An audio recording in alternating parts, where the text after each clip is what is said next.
3 ways you can bottle feed your twins at the same time and the complete setup and everything I use to make this happen. If you're new here, hi, my name's Emily. I'm a mom of 3, including now 10-month-old twins, and at the time when they were born, a 3.5-year-old daughter. I was a second-time mom, so I thought I was going to have everything figured out, but nothing quite rocked my world like trying to figure out how to feed twins. My husband's a pediatric ER doctor, so he works all kinds of crazy hours. I was often alone with them at night or throughout the day. Through the process of trial and error, I figured out what worked best for us and our family as far as feeding the twins when I was alone and still with a 3.5-year-old. None of this is medical advice. It's up to each family to choose what feeding path is going to be best for them. I'm simply sharing my experience, so hopefully you can learn what works for you a little bit quicker. My twins are now 10 months old and they refuse to drink a bottle any other way than crawling around and drinking them while standing. So these are going to be my twin babies today, thanks to my 4-year-old daughter. They were last headed to gymnastics. They're wearing sparkly leotards and they do talk. I'm going to walk you through 3 full setups and my favorite products that you can use to tandem bottle feed your twins at the same time, even if you're solo. The product that I always recommend to twin moms, and for me, it was probably my most used product for our first 6 months of life, and they still use it today, is this twin seed pillow right here. This is not sponsored by any means. I just love this product, and we used it every single day. We actually owned multiple of them. This pillow is absolutely wonderful for breastfeeding, but I'm going to show you some other ways that you can use it if you're not breastfeeding, because I did both and I found it really helpful whether I was bottle feeding or breastfeeding. We typically kept the twin seed pillow out in our living room. My husband and I both used it to help feed them, but I also found it helpful to have it set up right in their nursery for nighttime feeds if I wanted them to stay quiet and calm. For that, I love to use 2 of these Snuggle Me pillows side by side.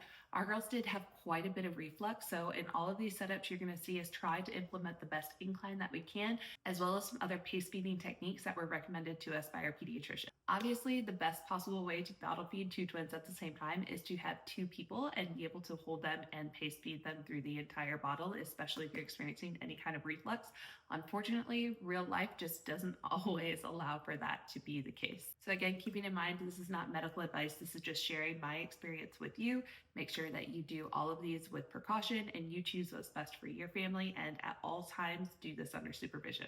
All right, let's get into the fun stuff and set up to feed these babies. For setup number 1, we're going to use the twin seed pillow to have them both in front of you on your lap facing you at an incline. This setup can be done in a big rocking chair or, as I preferred it, out on my couch. The couch just gives me a little bit more space to set up my station, my bottles, and have the babies right next to me. I used one Snuggle Me to lay both babies horizontal across it. Take your twin seed and buckle it behind your back and sit down on the couch. Make sure the center part is pushed down underneath the pillow. This is going to help create the incline that we're looking for in pace feeding. After you're all comfy, go ahead and add the babies one at a time to your setup. When you're pace feeding, the preference is for the babies to lay on their side with one shoulder down versus flat on their back. Left side is ideal, but since we're going to be feeding both at the same time, one is going to be laying on their right side. Once the babies are set, go ahead and grab your bottles, one in each hand, holding them horizontal or parallel to the ground. At this ankle, the nipple should only be about half full, and that is what we're going for. This will allow the baby to suck and draw out the milk, but it will be in a nice controlled fashion and help with that pace feeding and reduce reflux. This setup really gives you a lot of control to be able to truly pace feed 2 babies at the same time while being involved and feeling connected to both of them. There's lots of opportunity for eye contact, connection, and snuggles after. You're all set in a nice elevated position to let them supervised nap inside the twin seed pillow to rest and digest after you're done with the bottle. The only negative to this one is I also have a 3.5-year-old, so this setup leaves me with limited options to be able to help her out with any other needs, especially if I was solo. This was my favorite option and top choice when I had just the twins or my 3.5-year-old was busy with an activity, but there was times we had to opt for prop feeding, and I'm going to show you that in our next setup. For setup 2, you're going to start off with 2 pillows to help you create that incline, then add a Snuggle Me cushion on top of each. This is what we typically did for night feeds. You can also do the same exact setup with your twin seed pillow. Again, we're trying to reduce reflux as much as we can by creating that paced feed. So we have our incline, and for this setup, we're going to try to put both babies tilted towards the left with their left shoulder down. Pro tip, so we could better keep track of who drank how much and wouldn't mix them up when we sat them down, we labeled our twins' bottles by using painter's tape and wrote their initials on them. We're going to use this simple burp rag here to prop the bottle, but remember, we're going to keep the bottle horizontal or parallel to the floor and place the burp rag below the bottle to keep the bottle from rolling, not underneath the bottle. This will help us keep control of the bottle flow and also keep the burp rag away from baby space. Typically, when I was prop feeding the girls, I was sitting right in front of them pumping, monitoring their entire feeding session. This just helped me have my hands free in case I needed to help my 3.5-year-old as well. The last setup might take a little practice to get perfect, but the great thing thing about it is it doesn't really require much setup. I still like to set up my bottles burp rags ahead of time and have the girls on a snuggle me on the couch next to me as I'm getting set, but instead of using the pillow to keep them upright, I'm actually going to use my arm and my elbow while reaching around with my hand to bottle feed them on that same side. The positives here are you're in control the whole time. However, you obviously have your hands very full, so managing the burping or individual needs of each baby, not to mention other kids around you, can feel a little overwhelming. This was a great option for us though that I'd like to have in my back pocket if we were traveling or away from home and I didn't necessarily want to bring my full setup or all my pillows. Ultimately, you're going to find what works for you and your family best, and different setups might work better in different scenarios. I hope this helps you out on your twin feeding journey. If you're looking for more tips, tricks, and advice on twin mom life, make sure you subscribe and follow along on my other social channels.